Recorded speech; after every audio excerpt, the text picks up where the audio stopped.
First thing we're going to make is nachalupas. It's a nacho version of a traditional chalupa. First thing you want to do is get everything you're going to need on the counter and ready to go. So get it all out like we did. Get it all out like we did here. We're going to be using tostadas, fresh iceberg lettuce, fresh tomatoes, vegetarian refried beans, and this is actually fat-free. The reason we purchased the fat-free is because we're going to cook it with good fat, as in olive oil. The other thing we're going to garnish the dish with is guacamole. This product is a refrigerated product. It comes in a 2-pack, freeze one. You get in the bind, you just pop it out of the freezer, you're good to go.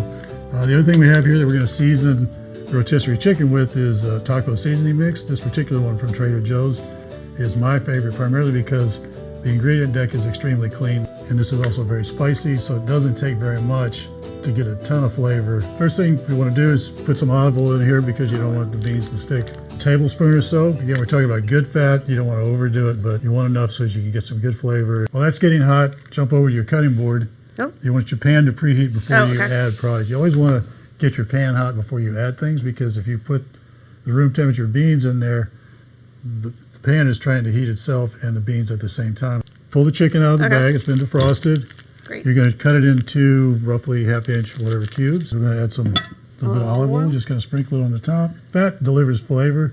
It's also going to very quickly superheat and cook the spices. So just a little bit, right? Just a little bit. A little bit goes along. That's good. Yeah. It's really spicy. Oh, really? Oh. Yeah, it's great flavor. It's good stuff. Okay. So just toss that around. Then you're going to loosely cover it with plastic wrap. You never want to nuke naked food. If you cover it completely, if you don't leave a little bit of looseness, it's going to seal against the plate, create a vacuum, and it'll be a mess. And then you burn yourself. So this is just... This is going to be roughly about a minute. All right, while that's going on, you'll want to get your tostadas out. Get them on the sheet pan. Get the beans into the pan and give them a couple stirs. You're going to get some sizzle, but... So that's a good thing? That's a good thing, yeah. Your pan's good and hot.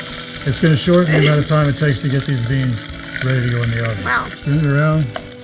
Now you need to chop your cilantro, dice your tomatoes, and shred your lettuce. Okay. While you're chopping cilantro, we can talk a little bit about iceberg lettuce. Yep. So essentially all you have to do is dispose of any outer leaves, which if there is bacteria present, it's no longer present. And then you're just simply going to cut out the core. When you're shredding, let me show you something real quick. Yep. First thing you want to do is never have your fingers out like this. Okay. Right? Your fingertips are always back, and your knuckles are up here. And then for this is a little too big. We want nice, fine shreds. And you can see having a sharp knife, it's very easy. So, diced tomatoes. All right. If you cut off the end and then cut it in long ways? In long ways like this, you can stack these puppies up and then cut them into long strips. It's all about geometry. That'll be good. See, kids stay in school. Kids stay in school. It does. So there you go. And then these guys, challenge again with any produce, if you got a round edge, it's going to wobble around. Right. So we have a nice sharp knife that's just going to go through this tomato skin like butter. First we're going to put down a layer of beans, then we're going to put chicken, and then we're going to top it with cheese. We're going to throw it in the oven. And how long does this take to cook? About 5 minutes. 5 minutes are up. Let's go ahead and get those out of the oven.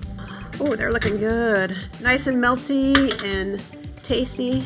They smell great. So now put 2 of them on the cutting board. Okay. Now, presentation is everything. You want it to look pretty and fun and exciting for dinner, kind of like you would get in a restaurant.